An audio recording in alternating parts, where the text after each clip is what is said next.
intracraneal. La presión intracraneal está determinada por el balance volumétrico de los tres componentes del contenido intracraneal. El cerebro, la sangre y el líquido cefalorraquídeo son contenidas, y debido a que están localizados en una cavidad cerrada y que no se extiende, generan una cierta presión.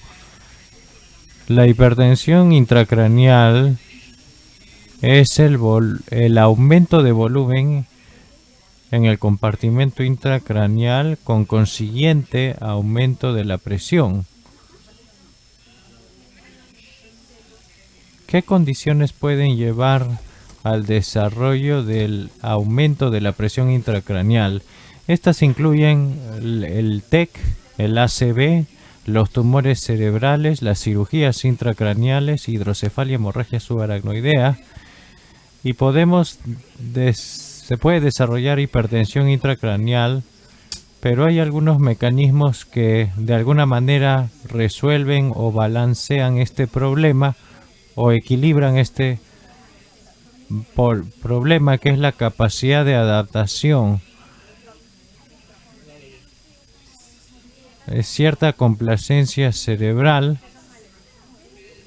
que depende de los cambios de volumen, el tiempo en el cual este volumen cambia y el tamaño del compartimento intracraneal. Un pequeño aumento en la bóveda intracraneal va a tener poco efecto o ningún efecto en la presión intracraneal, pero a medida que aumenta este volumen, esto lleva a a aumentos pequeños de la presión intracraneal, y cuando la complacencia se vuelve muy baja o inexistente, entonces un pequeño aumento de volumen puede llevar a que el paciente desarrolle presión intracraneal alta. El cerebro tiene mecanismos para compensar los aumentos de presión intracraneal, y estos mecanismos incluyen la desviación que se ve en azul. Este es el sistema venoso, es la desviación del líquido cefalorraquídeo hacia la columna. Se disminuye también la producción de líquido cefalorraquídeo y aumenta la reabsorción de líquido cefalorraquídeo. Cuando estos mecanismos compensadores son sobrepasados, la persona o paciente puede desarrollar un aumento de la presión intracraneal. Esto puede llevar a una compresión del parénquima con herniación, a una compresión vascular con aumento de la presión intravascular, que lleva a una cierta éstasis, el cual disminuye el flujo sanguíneo cerebral, llevando a isquemia, hipoxia, vasodilatación secundaria, y esto puede empeorar el flujo sanguíneo cerebral, llevando a una hipoxia, a una disfunción de la bomba de sodio, edema citotóxico, disfunción de la membrana celular y finalmente muerte de la célula o necrosis celular. Si intervenciones no se realizan a tiempo y adecuadamente, pues se produce la herniación la herniación cerebral, y si no se controla la presión, puede haber consecuencias como muerte cerebral, que puede ser irreversible.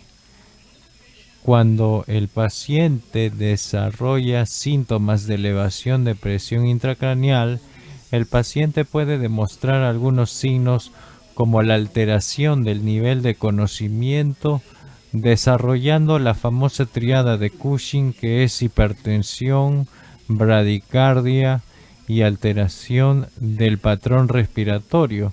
Este tratamiento de la hipertensión intracraneal es un tratamiento complejo, el cual requiere de muchas terapias. Podemos empezar con una intubación, ventilación, aunque existe el riesgo de neumonía inducida por la ventilación. Se puede utilizar la sedación.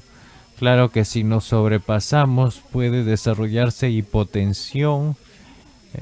Puede haber otras estrategias como terapia hiperosmolar, pero con la desventaja de inestabilidad hemodinámica. Se puede producir una hiperventilación inducida, aunque si uno se pasa puede desarrollarse hipotermia y se puede hacer una supresión metabólica con el uso de barbitúricos y finalmente una craniectomía descompresiva. Así que el motivo por el cual se hace el cuidado de enfermería es evitar el daño cerebral secundaria a esta presión. Hay que mantenerla. En primer lugar, es importante que en la evaluación de enfermería se mantenga la calma y la tranquilidad. Y cuando el paciente está en la UCI, es frecuente que se haga una evaluación neurológica comprensiva, pero en situaciones específicas como pacientes con presión intracraneal elevada, se puede mejorar la evaluación neurológica siendo comprensiva, haciendo una verificación neurológica que incluye una evaluación del nivel de conocimiento, de conciencia, utilizando la escala de Glasgow, evaluar la respuesta pupilar y el reflejo del tronco cerebral. La Sociedad de Neurocríticos en estos pacientes con lesión cerebral es evaluar el nivel de conciencia a través de la escala de Glasgow, el tamaño, la respuesta de la pupilar, de las pupilas. No tenemos el tiempo para discutir los detalles de esta escala, pero hay que asegurarse que esta evaluación neurológica se haga apropiadamente, que haya una respuesta según el estímulo apropiado. Por ejemplo, a veces puede que la enfermera esté confundido acerca de si es que el paciente obedece órdenes. Cuando uno piensa acerca de la respuesta de orientación, por ejemplo, hay que preguntarle al paciente si sabe el nombre, su nombre, si sabe dónde se encuentra y en qué mes se encuentra. No hay algunas recomendaciones para evaluar la lesión cerebral aguda.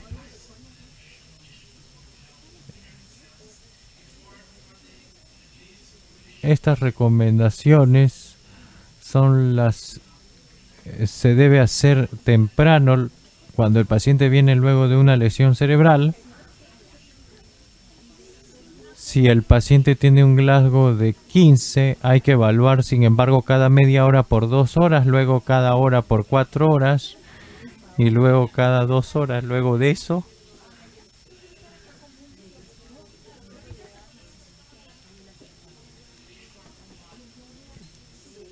y si hay alguna especie de deterioro, pues la evaluación se debe hacer más frecuente, cada media hora.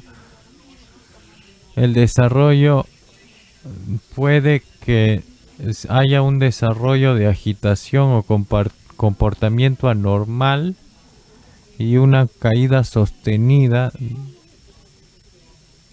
Por ejemplo, puede que caiga 3 puntos en la escala de Glasgow, o si hay vómitos persistentes, esto requiere, o una cefalea que empeora, esto requiere de mayor evaluación, como una tomografía.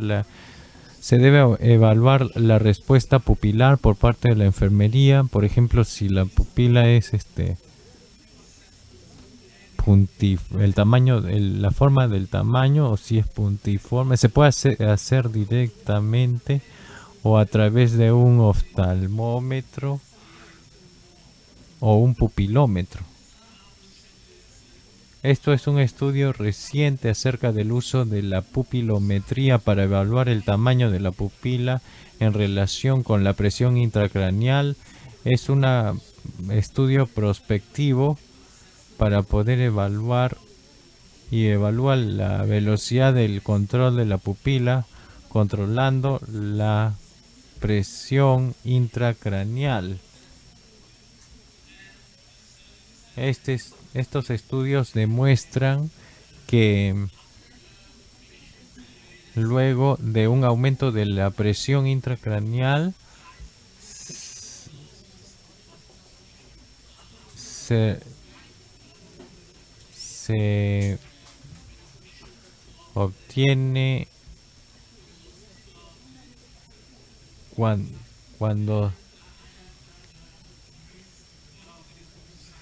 se aumenta la dilatación, pero cuando se alivia, pues la velocidad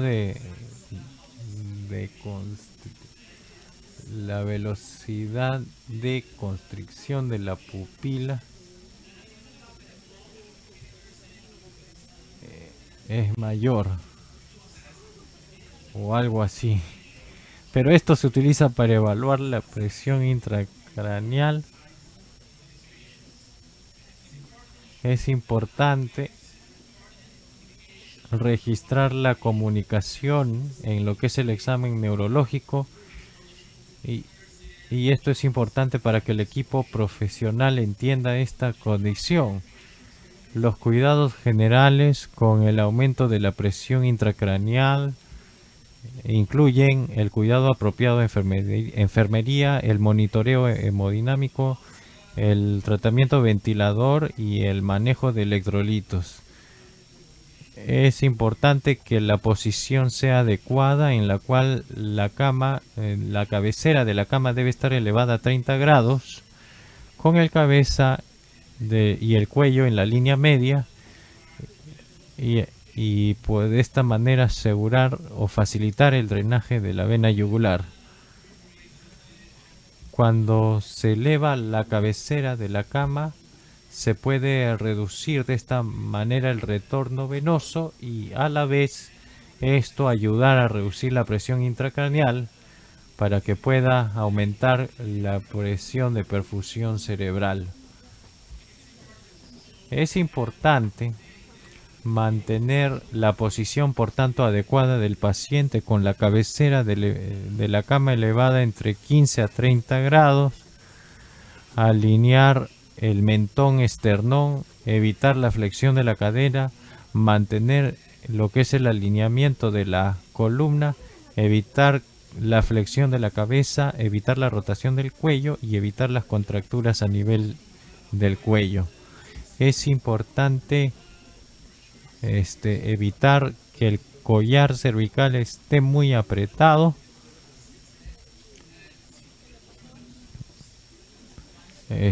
Evitar también demasiado apretamiento para sostener el tubo endotraqueal. Es importante cambiar la posición del paciente cada 2 horas.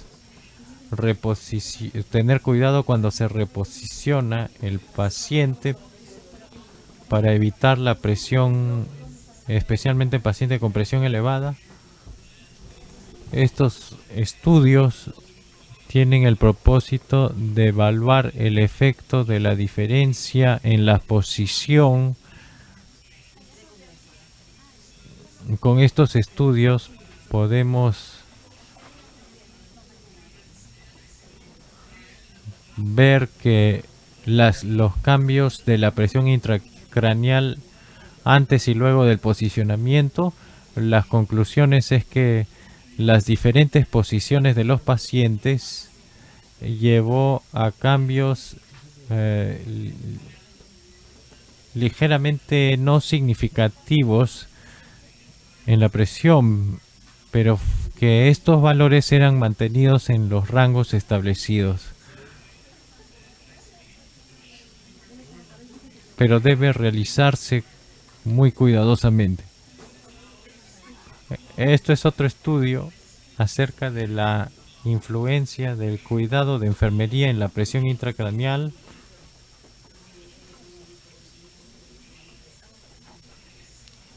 Se ven a los pacientes monitorizando la presión intracraneal, los protocolos de cuidado con las metas de presión intracraneal de menos de 20 milímetros de mercurio para que la presión de perfusión sea mayor de 60. Este paciente debe ser sedado con propofol a más o menos 4 por kilo por hora, más la intubación endotraqueal y su cuidado y el uso de opiáceos. Perdón, el uso de propofol.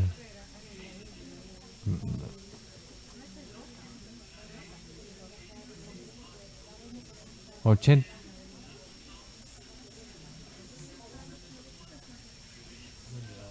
En 1700 pacientes se puede observar que la incidencia de hipertensión intracraneal es más baja. Así que estos estudios concluyen que mientras que hay un número limitado de agresiones secundarias relacionadas a las intervenciones de enfermería, cuando un protocolo es establecido para reducir que ocurra esto. Hace algunos años, este estudio muestra factores predictivos que pueden contribuir a las agresiones secundarias o a la lesión secundaria cerebral, especialmente cuando la presión es mayor, intracraneal es mayor de 15 milímetros de mercurio.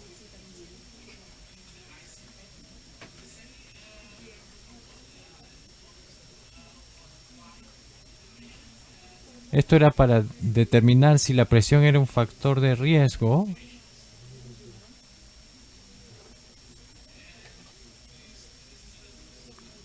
Estos estudios demuestran que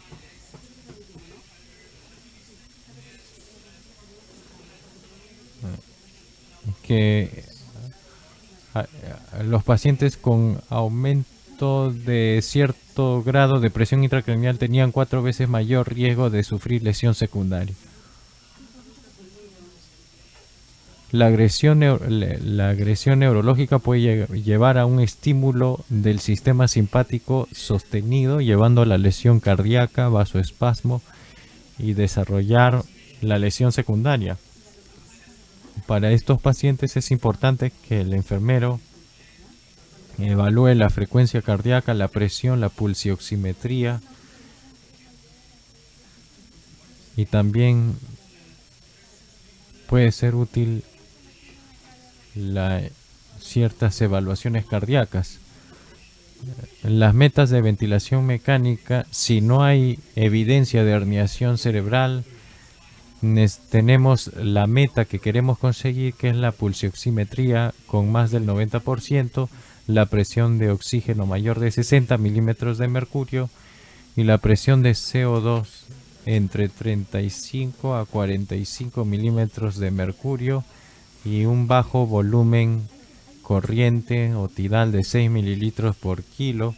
La hiperventilación es importante, pero no debe ser utilizado de rutina. Se utiliza como terapia de rescate por un tiempo corto, de media hora más o menos, en la cual la meta del CO2 debe encontrarse entre 30 y 35 milímetros de mercurio. Hay que evaluar la ventilación, la capnografía para ver los niveles de CO2 o cuando el paciente sufre o tiene, de hiperventilación, podría desarrollarse una alcalosis en el líquido cefalorraquídeo, el cual puede producir vasoconstricción y producirse mayor agresión o lesión secundaria.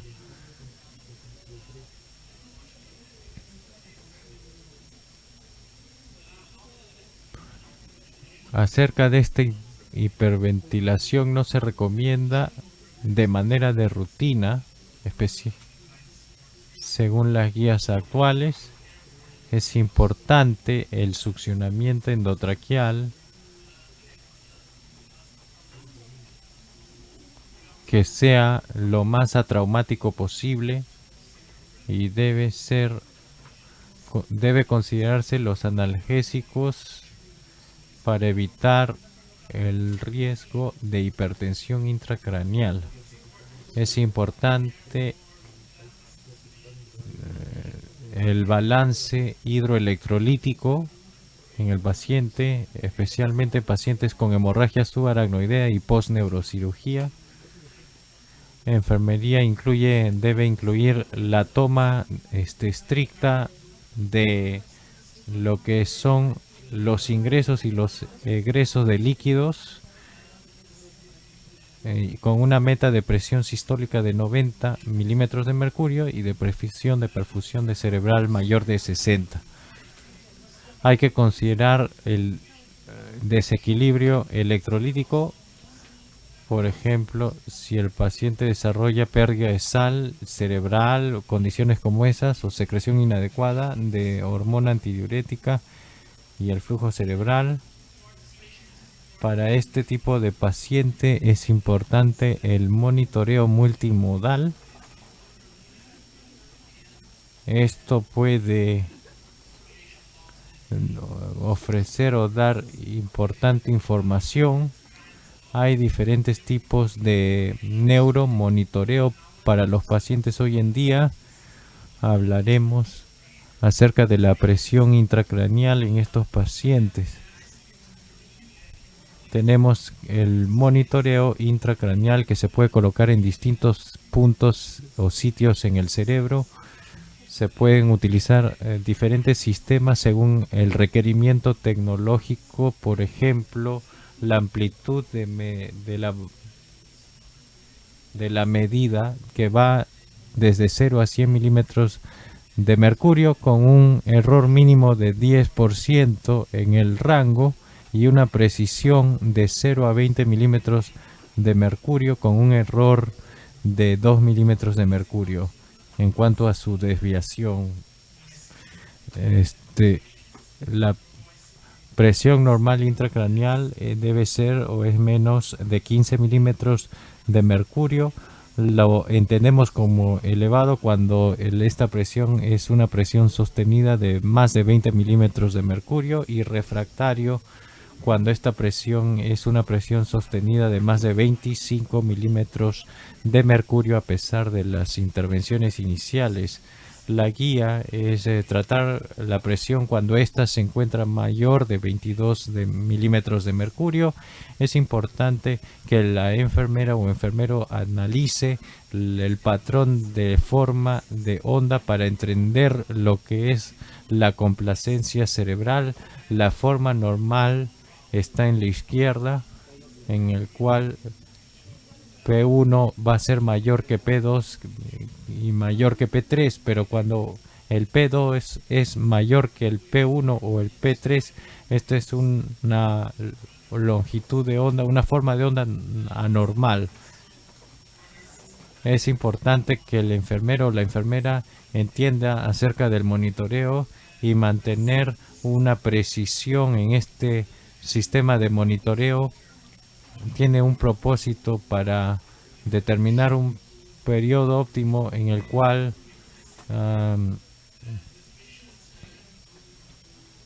se pueda obtener una presión precisa. Este tenía un monitor instalado de la presión intracraneal, y cual se hizo un registro continuo de la presión intracraneal, y se registró esta presión cada 6 minutos, y podemos observar la distribución en lo que es el monitoreo de presión intracraneal en estos pacientes.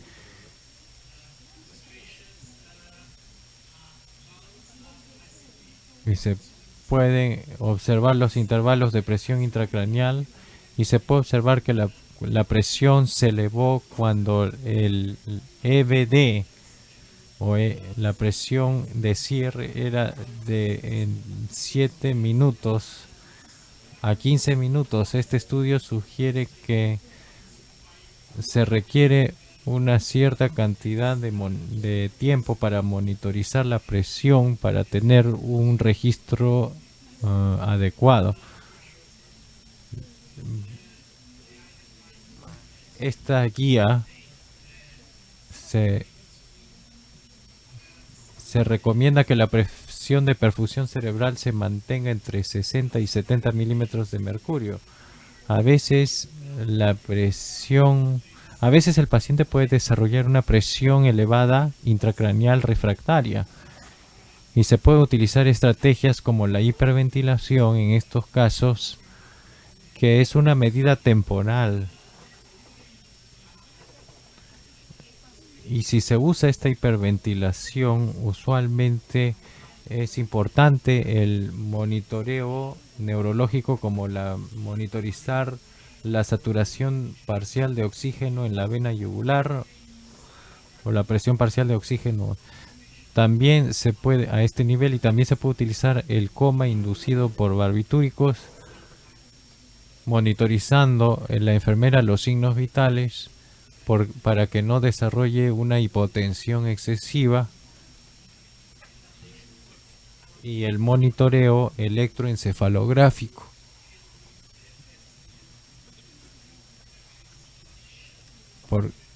Esto puede producir una dilatación pupilar.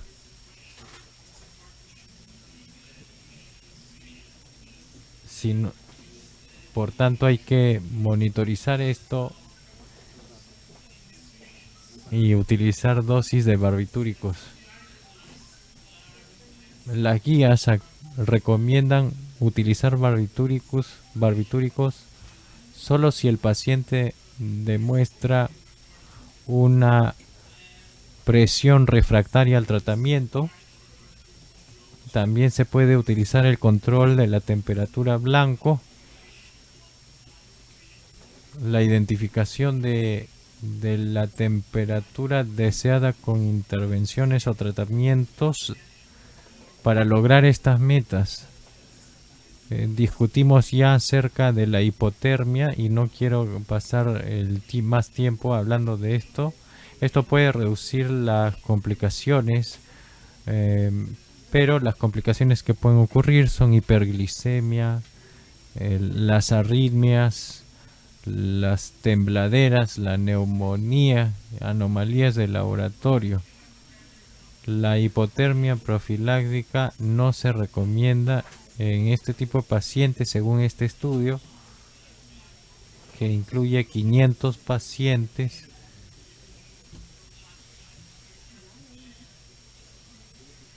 Y se comparó los que fueron inducidos con hipotermia versus los normotermia, y no se mostró beneficio con la profilaxis hipotérmica. No podemos recomendar en el momento actual el inicio de hipotermia profiláctico porque la evidencia es confusa, es equívoca en cuanto a los resultados. Recomendamos mejor una normotermia controlada. Sugerimos utilizar una especie de probeta de temperatura esofágica si es que se utiliza monitorizando la temperatura. En conclusión, tenemos que cuidar al paciente.